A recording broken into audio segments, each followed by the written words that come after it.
So here's the equilibrium constant, capital K. So capital K is also used as the abbreviation for Kelvin, a unit of temperature, right? So the Kelvin abbreviation is a capital K that is regular script, not italics. And capital K in italics is the equilibrium constant.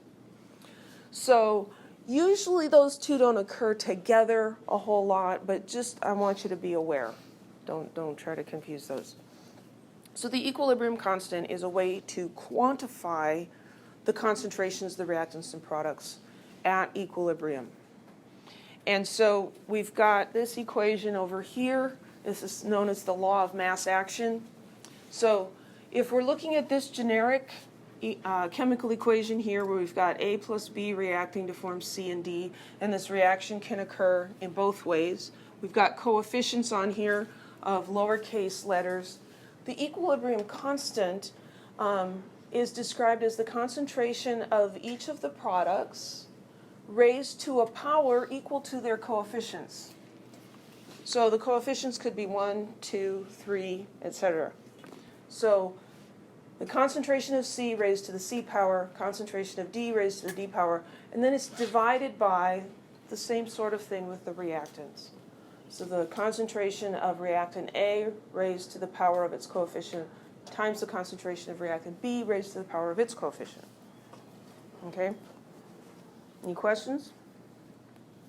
When we see chemical species in brackets like that, that means the molar concentration of that. And so the concentrations here are going to be in moles per liter. So here's an actual chemical equation. I fixed it. Okay, so 2N2O5 reacts to form 4NO2 and oxygen. So we can write the expression for the equilibrium constant. It's going to be the concentration of the first product raised to the power of its coefficient. So 4NO2, NO2 to the fourth power, times the concentration of the oxygen.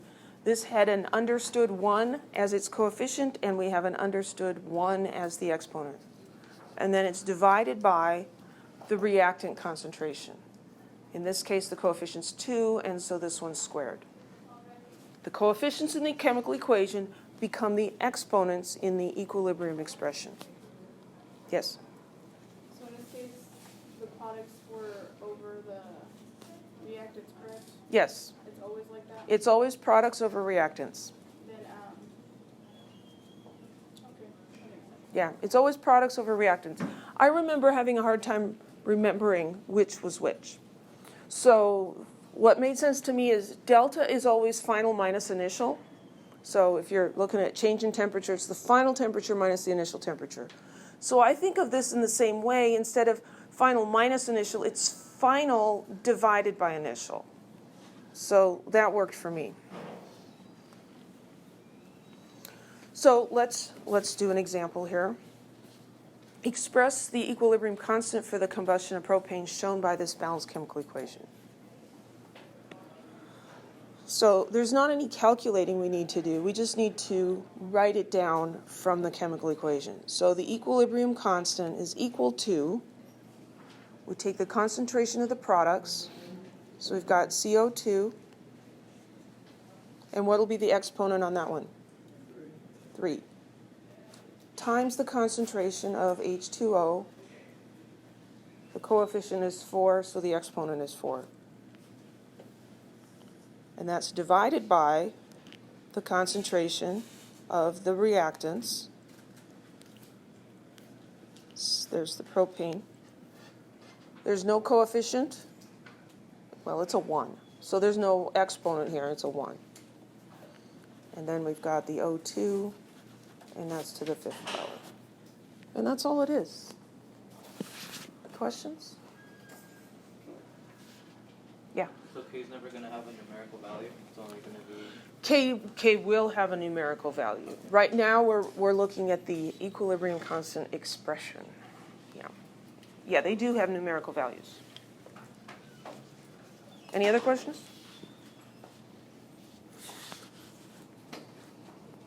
So the significance.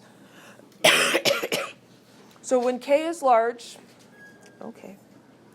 When K is large, and by large we mean a lot bigger than 1. That means in this expression, if K is a big number, that means that the concentration of products is larger than the concentration of reactants. That means that the numerator has to be larger than the denominator. And so it means that the forward reaction is favored. So for this reaction, here we have the equilibrium constant has a value of 1.9 times 10 to the 19. Is that a big number? Yeah, that's a big number. I mean, when we say big, we really mean big number. So what this tells us is that this reaction goes very far to the product side. And when we look at the equilibrium mixture here, we see that it's mostly product and there's very little reactant left. But there's still a little bit. Yeah. Wait, so you would say goes to the right? Because on the module it would say like things on a product side, it would say like go to the Yes, go to the right. Yes, high equilibrium constant, the reaction goes farther to the right, towards the products. Yeah. Any other questions? So when the equilibrium constant is very small, here's a small number. Ooh, okay, it's being finicky. 4.1 times 10 to the minus 31. That's hecka small, right? Really small. That tells us that in order for the equilibrium constant to be a small number, that means that the numerator has to be a lot smaller than the denominator. The denominator is large. Small number divided by big number. So this reaction favors the reactants, or we can say it favors the left side of the arrows. So the value of the equilibrium constant tells us how the equilibrium is balanced. What if the equilibrium constant was 1? What would happen? Yeah, then the numerator would have to be equal to the denominator. It wouldn't necessarily mean that the concentrations were exactly the same, but they'd be pretty close, right? So it'd be in the middle. It's important to remember the equilibrium constant says nothing about how fast we get to equilibrium.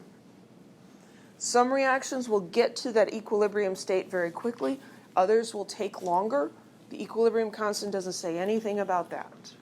Just tells us where the equilibrium lies. So, some summary of the significance here. So, very small equilibrium constant. Reverse reaction is favored. The forward reaction does not proceed very far. Very large means the forward reaction is favored. The reaction essentially goes to completion. And if the equilibrium constant is about 1, then neither direction is favored. The equilibrium is going to be about halfway, roughly. Okay. So these are things that you need to have in your mind. If you see a really big equilibrium constant, you need to understand that that means the reaction goes very far to the right, very far to the products. And the way that makes sense to me to remember that is to think of, well, what's the expression look like? It's the concentration of products over the concentration of the reactants. If K is really big, then the concentration of products must be really big, right? And the concentration of reactants very small. So just a very quick sentence of reasoning can get you there. Any questions?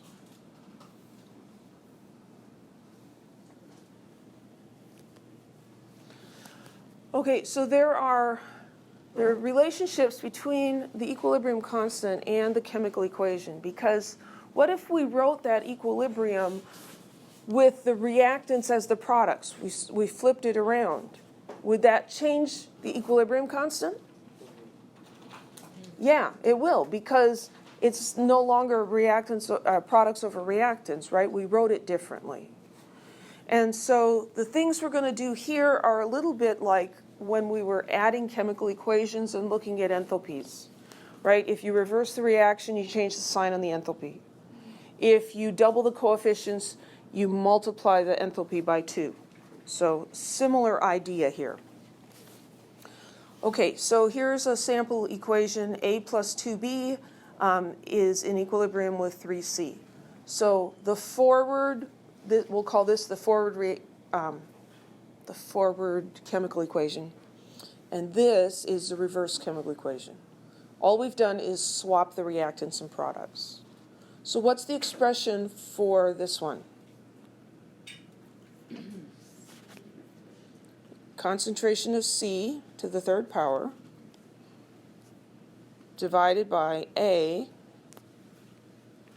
and what? B squared. Right? So then let's just completely ignore that one and look at this reaction and do the same thing. Well, now it's going to have A on top, right? Because that's a product. And B squared. And C cubed in the denominator. What's the relationship between these two expressions? They're inverted, right?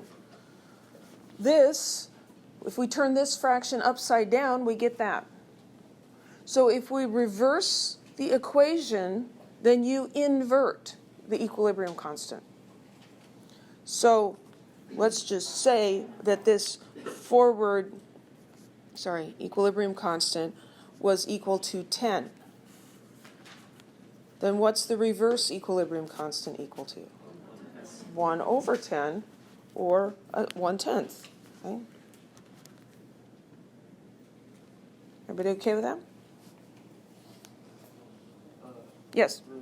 So then, if we were given an equation where, like how that one's written on the right, Mm-hmm. decomposition is Mm-hmm. starting, and then, so then do we assume that it's in inverse already? That's a good question. So you're given an equation. How do you know if that's the way you should write it or if you should flip it around? You just write the equilibrium constant for the reaction as written. If it needs to be something else, you can change it later. If you want to reverse it, then you just invert the equilibrium constant. But pretty much it's just like, well, if they're asking you what's the equilibrium constant, you just use the equation as written. Oops. So if you multiply the coefficients by a factor, then you're going to raise the equilibrium constant to the same factor. So let's look at how this works. So here we have, here we have this reaction. And what's different about this one? All the coefficients are multiplied by n, right? Okay, so let's write the equilibrium constant for the first one. Well, that's kind of boring because that's the same one we did on the last slide, right?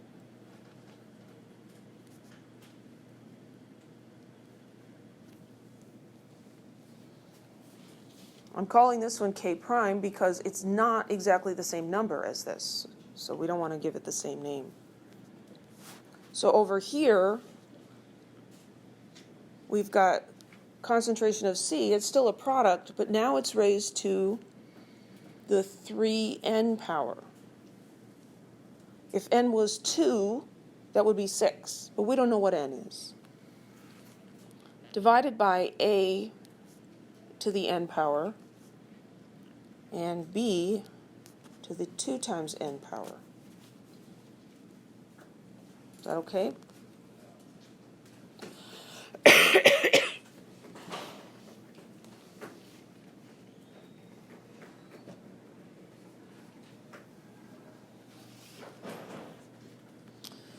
So this is going to be the same as C cubed over A B squared, the quantity to the n power. When you raise this expression to the n power, you raise each of the things inside of it to the n power. So we can factor that n out.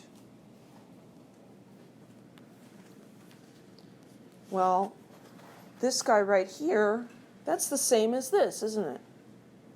It's exactly the same. So that tells us, so that's K. So K prime is equal to K to the nth power. So you multiply the coefficients by a factor to get the new equilibrium constant. You raise it to the power of that factor. Questions? So the ends just cancels, right? The ends didn't cancel, I factored them out. Each of these terms was raised to the power of n times something else, Okay. and so I factored it out. Yeah. Keep fine for the other one, the original one. Well, I'm only calling this K prime because it's different than this one.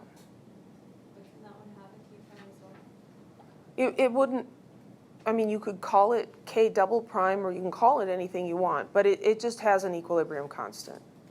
But there's a relationship between the equilibrium constant for the reaction as written here and the one written there. It is the same chemical reaction, but we've written it with larger coefficients. And so if we use this expression with these coefficients, we're not going to get the same value for the equilibrium constant. Any other questions?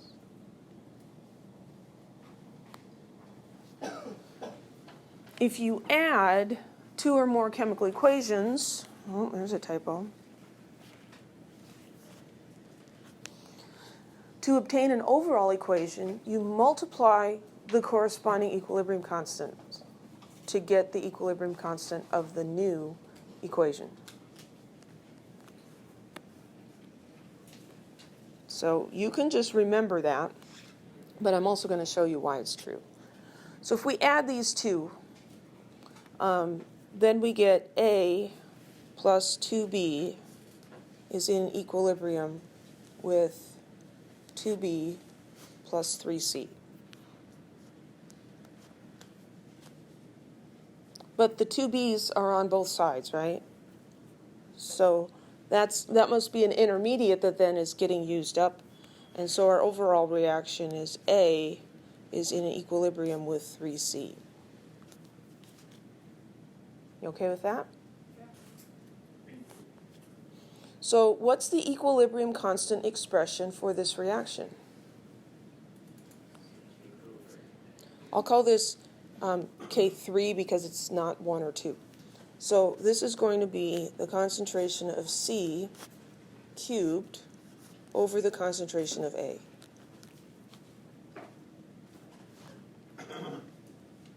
Okay so far? So this rule is telling us that this equilibrium constant should be equal to K1 times K2. Because we added them together, we should multiply. So K1 times K2 would be equal to B squared over A times C cubed over B squared. I'm just taking these two expressions, this one and this one, come on, and that one, and I'm multiplying them. Can we simplify this expression? Yeah, there's a B squared in the numerator and a B squared in the denominator.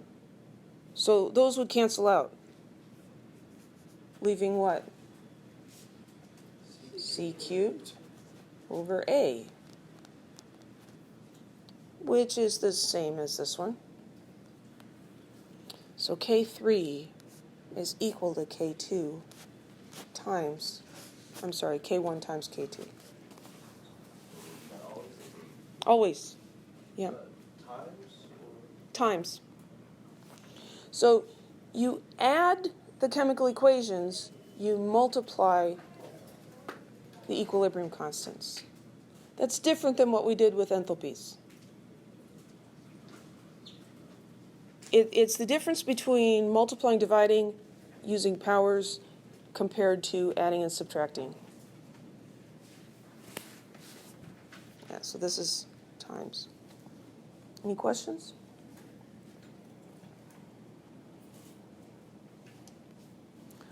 Okay, consider the following chemical equation and equilibrium constant. So here we've got COF2 is decomposing into CO2 and CF4. And we're given the value of the equilibrium constant at 25 degrees Celsius. The temperature is often specified because the equilibrium constant may change with temperature. We're not going to use the temperature in the calculation, but it's just sitting there to let us know we're doing this at the same temperature. So calculate the equilibrium constant for this reaction at that same temperature. Well, I mean, we could write out the expression for it, right? But how is this reaction different than this one? It's inverted, it's reversed, and multiplied by 2. So to take this chemical equation and get this one, we have to swap the reactants and products, and we multiplied all the coefficients by 2.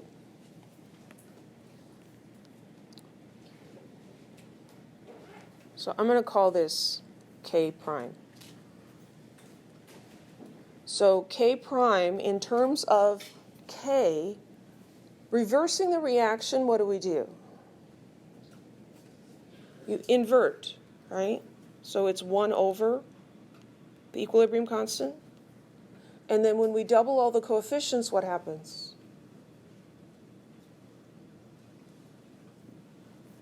We have to raise it to that power.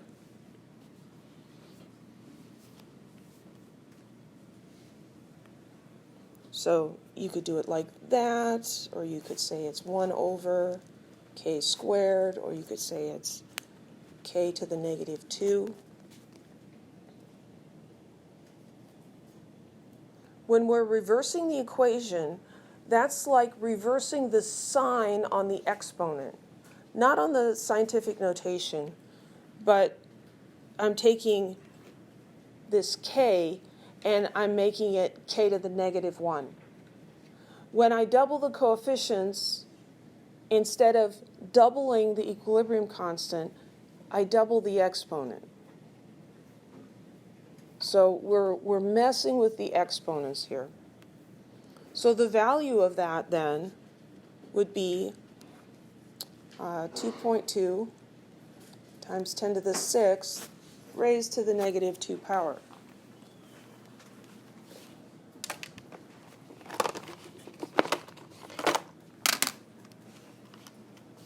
So 2.2 times 10 to the 6th to the negative 2 power.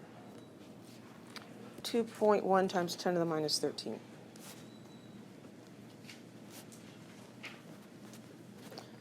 That is the equilibrium constant for this reaction. Any questions?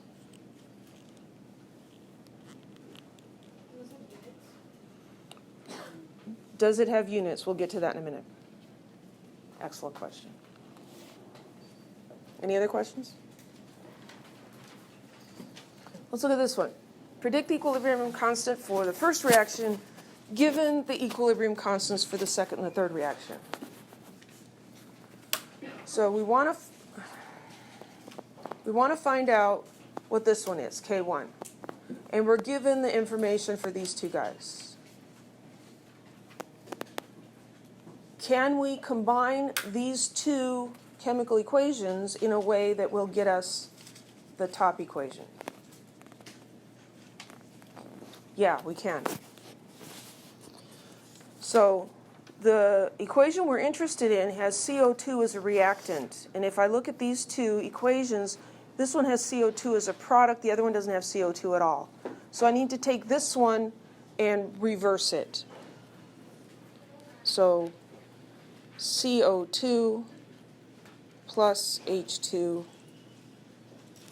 in equilibrium with carbon monoxide plus water. Oops, not liquid, gas. And so that then is K2 to the minus 1, or 1 over K2. Because I reversed the equation, I have to invert. So that would be 1.0 times 10 to the 5th raised to the negative 1 power.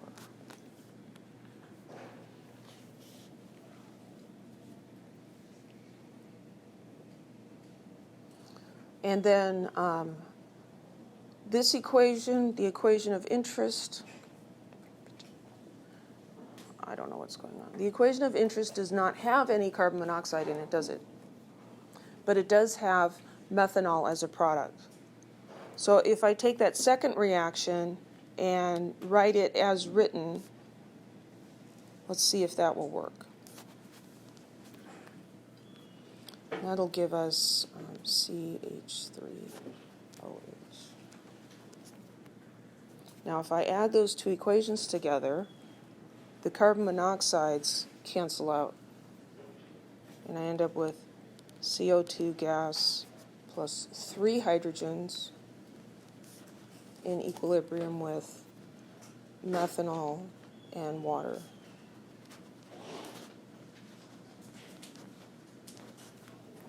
Did you just add K2 inverse with the third one, K3? I'm not going to add K2 inverted to K3. I'm going to multiply them. So when we add these equations, I added reaction 2 to reaction 3. Okay, that's fine. Yeah. So this third reaction here, let's do this. This is 1, 2, and 3, so we don't get mixed up what we're talking about. So this is reaction 3 as written. So then its equilibrium constant is unchanged. So its equilibrium constant is equal to the same thing it was when we wrote it up there.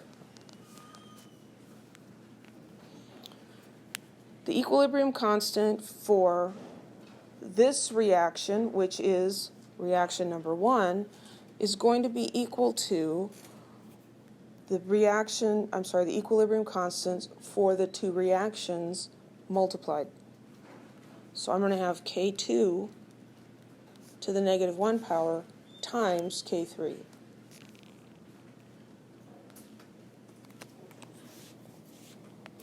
So I'll take 1 times 10 to the 5 and raise that to the negative 1 power and multiply that by 1.4 times 10 to the 7. And I end up with 140.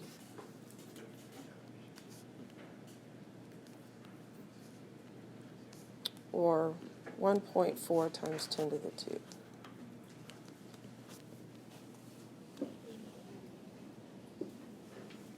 Yeah. You would never have to reverse both for an equation, right? Because it would be the same thing, kind of. Would you ever have to reverse both? If this one was written in reverse and I wanted to come up with this, then yeah, I might have to reverse both of them.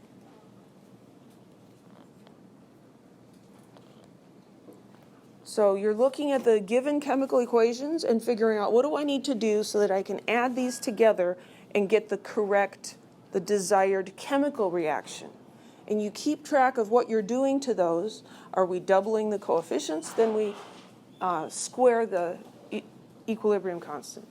If we're reversing, we invert it. We change the sign on the exponent. Yeah. You could take K3 divided by K2. Yeah, so I wrote it as K2 to the minus 1, but that's the same as 1 over K2. And then when you're multiplying by K3, yeah, that is K3 over K2.